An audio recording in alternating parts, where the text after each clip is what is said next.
FM News Talk 97.1. On demand audio. Allman in the morning. Common Sense Radio.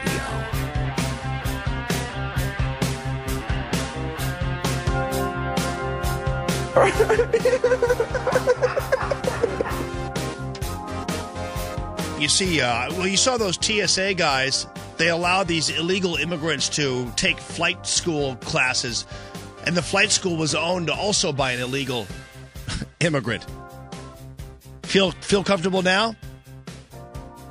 Speaking of illegal, 2 Seattle men were spending 2 hours in a detention center at the Canadian border after they were trying to bring in illegal chocolate eggs in their car. These eggs had a toy inside of these chocolate eggs, and apparently they're illegal in the U.S. because young children can choke on them.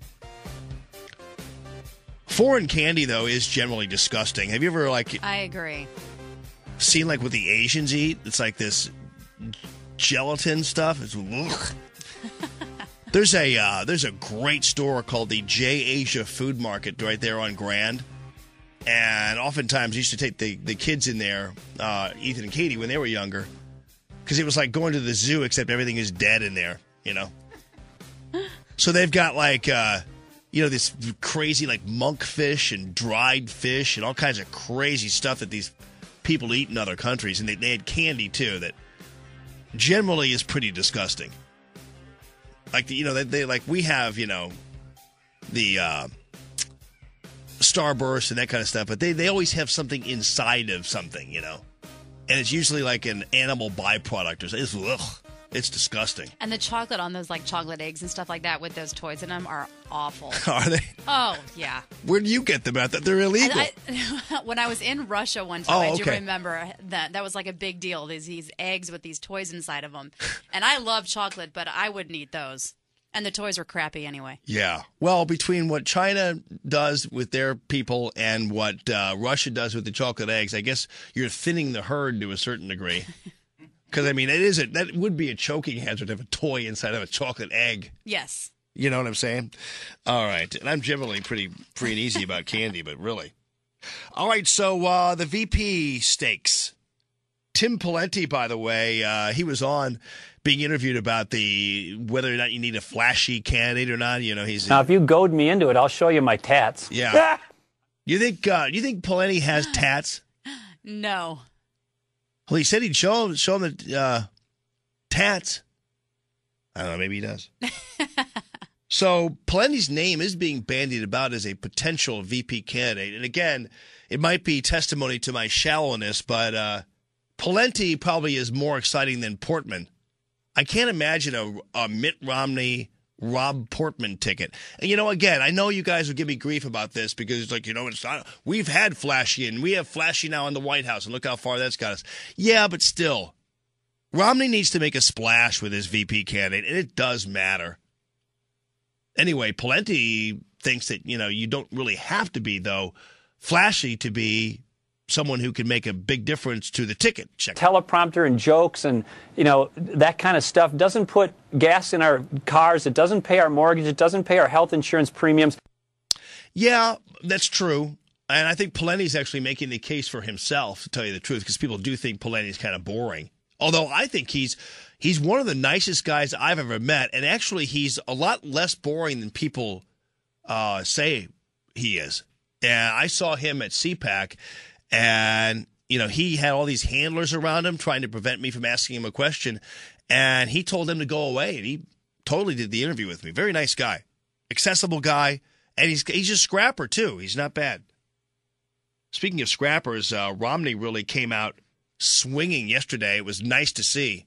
When you attack success like this president has, you will see under this president less success. I will celebrate success, reward success, encourage it, help it in our kids and our families. We'll be a more successful and prosperous nation with more jobs and rising income. That's the direction for America, not this denigration of success and achievement in America. Boy, that was fantastic. And you don't get much better than that in terms of messaging to the American people. And people are finally getting it because I'll tell you what, that speech, Obama's speech over the weekend, I'll tell you, if Charles Krauthammer is to be believed, if we miss this opportunity to rub Obama's nose in this, we're idiots. I think Obama has made the gaffe of the year when he said if you created a business, you didn't build it. That phrase, you didn't build it, should be hung around Obama until the end of his presidency. And even though Democrats say in the totality of the statement that he was talking about teachers and government helping roads and the whole pushback there. Yeah, I read the whole totality of that statement, and it's worse if you read it all. So that was great. Nicely put, Hammer. And so in the end, what happens is Obama gave us a huge gift because he showed his cards is what he did. And it's not a huge gift as if we are just simply, it's gratuitous. It really meant a lot over the weekend because he really, I think, let his guard down over the weekend and showed his true colors in how he approaches businesses and liberty and prosperity and growth. And that reference that Romney made in terms of a prosperous America, was really kind of in reference also to this thing I talked about yesterday, the book I got from my buddy Greg Hoffman, The 5,000-Year Leap. And it essentially says, and this is a really important thing to remember, and this is back in 91, it pointed out that liberty and freedom ultimately paved the way for prosperity. And he points out and makes the case, the author makes the case, that in the 200 years following the Founding Fathers' founding documents, individuals were more productive, more successful, more ingenious, more inventive than in the 5,000 years before that. And you look at it and you're like, wow, that's true. So when you pave the way for freedom and liberty, you ultimately are paving the way for prosperity. So overregulation, overtaxation suffocates freedom and ultimately suffocates prosperity.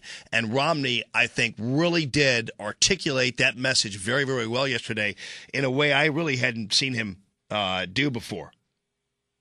Meanwhile, the White House, some of them in the mainstream media are catching up on this. The White House Jobs Council that Obama and the rest of the gang created, apparently to assuage the fears of Americans that, we're working on it. Well, they haven't met in 6 months. And finally, somebody from the mainstream media asks the spokesman about it. Check it out, Jay Carney. Reason they haven't met publicly? No, there's no specific reason, except the president's obviously got a lot on his plate. He's got a lot on his plate, yeah. Well, at least he didn't say it's above his pay grade, you know. Boy, Obama's making a lot of mistakes, and he's revealing himself in a number of different ways that if Romney and we don't take advantage of it, we're missing a huge opportunity. 969-9797.